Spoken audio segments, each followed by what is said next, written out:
Legit people in this world that no matter what anyone does for them, no matter what amount of money they receive from someone else, gifts, love, affection, they're never going to be satisfied no matter what they're given, because they are not happy with themselves. They are not sourcing their life and their joy stream from themselves. They literally parasite off of other people to get it, meaning they don't wake up sourced from their own joy and, juiciness of energy. They are reaching out to drugs of some kind, or other people's energy, or grabbing onto something outside of themselves to bring fulfillment rather than feeling that fulfillment from within. So no matter what anyone outside of themselves, no matter what anyone outside of these people do for these miserable people, they're never going to be happy because they want to suck on other people's light. They don't want their own light rejuvenated. They would rather suck on the bright person next to them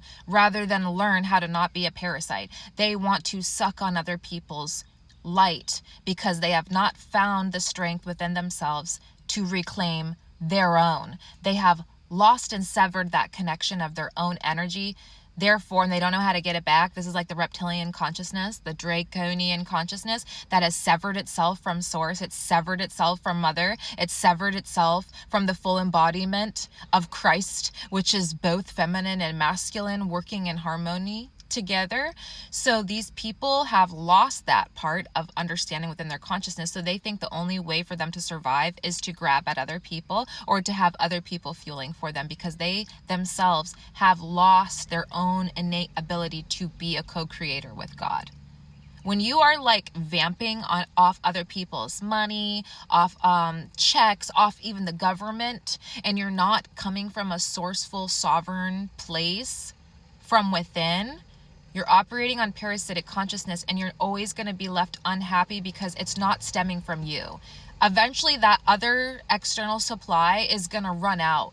Then what? I'm saying this for people that do operate like this, because your supplies, your external supplies, eventually always will run out.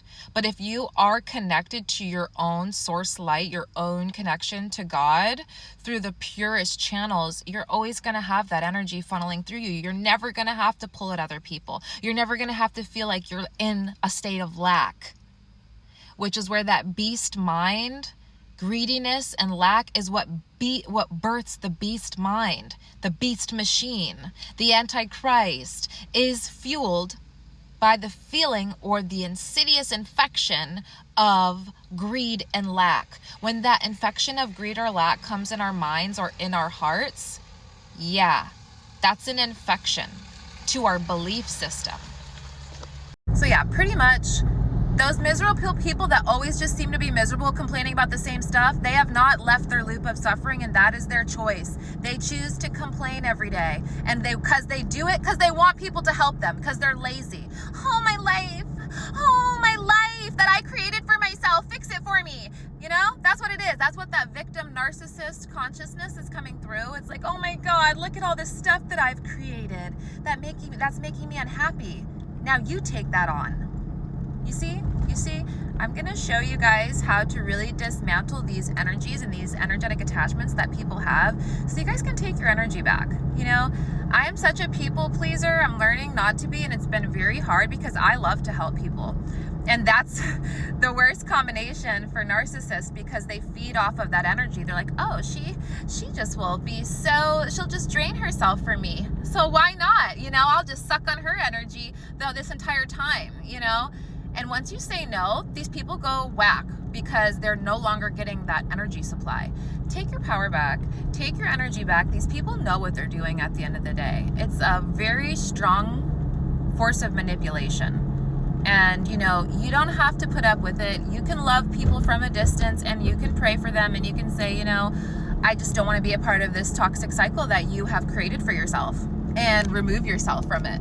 And they're going to live their life how they choose to live their life, miserable or not, but it no longer is your problem. Other people's misery is not your problem, but just know that misery loves company, and it will always try to have you sit down with it for as long as you can. So don't sit at the misery table. Just take it from me. Do not even sit at the misery table. You don't want to help them. They don't want help.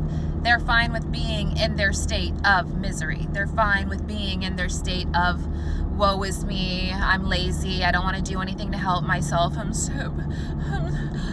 like, I get people need help sometimes, but honestly, when I see you complaining about the same thing for years, what are you doing to fix it? Because it looks like nothing. It looks like you're just complaining and you're just wanting, you're like, and I get that some people actually need help out here, but do you want the help?